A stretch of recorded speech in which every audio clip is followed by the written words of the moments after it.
Hello guys, આજે આપણે બનાવીશું મોંમાં મૂકતા જ ઓગળી જાય એવી આજે બેસન બરફી બનાવીશું. બેસન મલાઈ બરફી. તેના માટે આપણે 2 વાટકા જે ઘરમાં જ યુઝ કરતા હોય ઝીણો ચણાનો લોટ તે લઈ લેવાનો છે.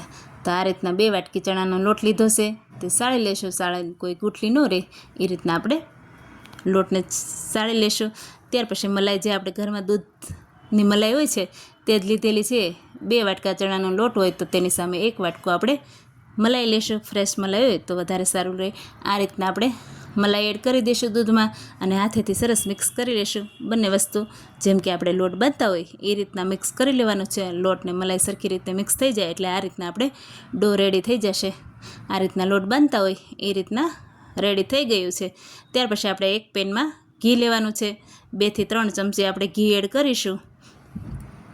ઘી ઓછું નાખવાથી આપણે જે લોટમાં મલાઈ નાખેલી છે તેમાંથી પણ ઘી છૂટશે, એટલે અત્યારે આપણે 3 ચમચી જેટલું ઘી એડ કરેલું છે. ત્યાર પછી ઘીમાં લોટ એડ કરી દઈશું અને તાવીથાની મદદથી સખત હલાવતા રહીશું. તળિયે ચોટી ન જાય તેનું ખાસ ધ્યાન રાખવાનું છે અને ગેસ એકદમ ધીમો રાખવાનો છે.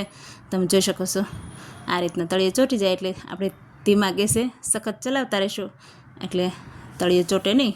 તમે જોઈ શકો છો લોટ એકદમ છૂટો પડવા લાગ્યો છે, તો આપણે સખત હલાવતા જ રહીશું. જો તમને મારો વિડીયો ગમતા હોય તો લાઇક, શેર અને સબસ્ક્રાઈબ કરજો અને બેલ આઇકનની નોટિફિકેશન દબાવશો એટલે તમારી સુધી વિડીયો મારા પહેલાં પહોંચશે.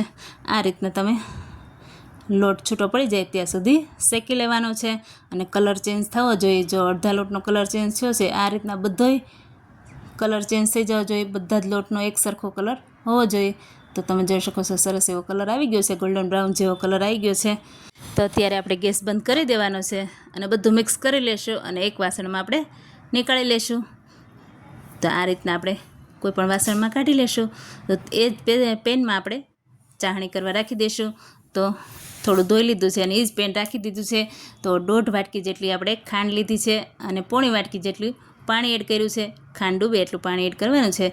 આ રીતના આપણે ધીમા ગેસે આપણે ખાંડને ઓગાળી લઈશું. પહેલાં ખાંડ ઓગળી જાય ત્યાર પછી આપણે ચાસણીની મીડિયમ ગેસ કરીશું. તો આ રીતના ધીમા ગેસે ખાંડ ઓગળી ગઈ છે. ત્યાર પછી થોડો એવો મીડિયમ ગેસ કરીશું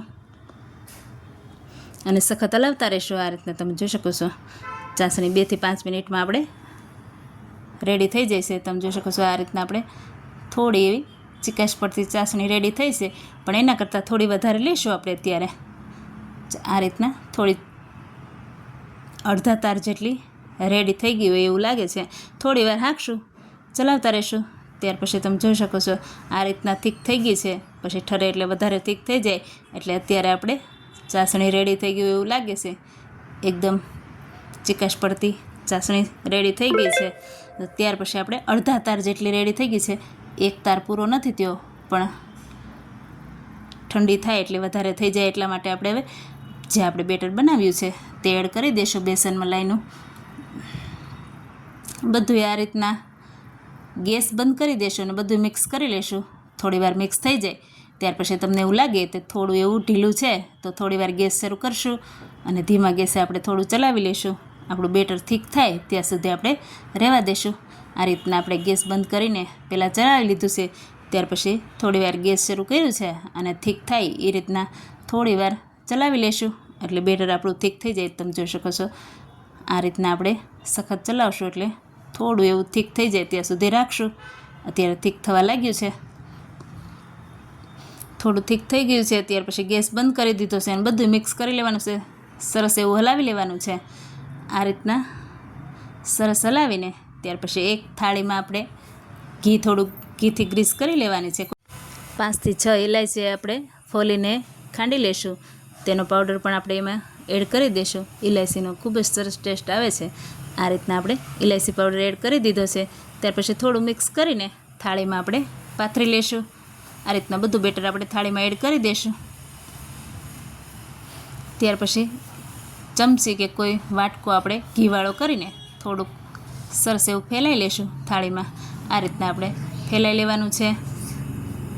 ઘીથી ગ્રીસ કરેલી કોઈ પણ વાસણ હોય એટલે ચોટતું નથી, એટલે આ રીતના આપણે સરસ ફેલાઈ લીધું. ત્યાર પછી આપણી પાસે જે ગાર્નિશિંગ તમારે કરવું હોય, અત્યારે આપણે બદામ પિસ્તા લીધેલા છે કટ કરેલા, તે ગાર્નિશિંગ કરી છે. તો આ રીતના ચમચીથી થોડાક પ્રેસ કરશું એટલે ચોંટી જશે. ત્યાર પછી આપણે 2 થી 3 કલાક જેટલું ઠરવા દેશું એટલે એકદમ સેટ થઈ જશે. આપણી ઢેફલી પાડવા રેડી થઈ જશે. ત્યાર પછી કટ પાડશું. તમે જોઈ શકો છો એકદમ સરસ એવું ચાકુ આપણું ચાલે છે. સોફ્ટ ને એવી રેડી થઈ ગઈ છે બરફી. તો આ રીતના આપણે કટ કરીને સર્વ કરી લીધી છે. તમે જોઈ શકો છો કેટલી સરસ બરફી થઈ ગઈ છે. મોઢામાં મૂકતા જ ઓગળી જાય એવી બરફી રેડી થઈ છે. અને આ રીતના તમે બનાવશો ખૂબ જ ટેસ્ટી એવી બરફી રેડી થાય છે. અને કોઈ ઝંઝટ જ નથી, ફટાફટ બને એવી બરફી રેડી થાય છે. તો તમને તોડીને પણ બતાવીશ કેટલી સોફ્ટ છે અને કણીદાર પણ છે. દાણેદાર કણીદાર સરસ એવી સોફ્ટ બરફી રેડી છે. Thank you.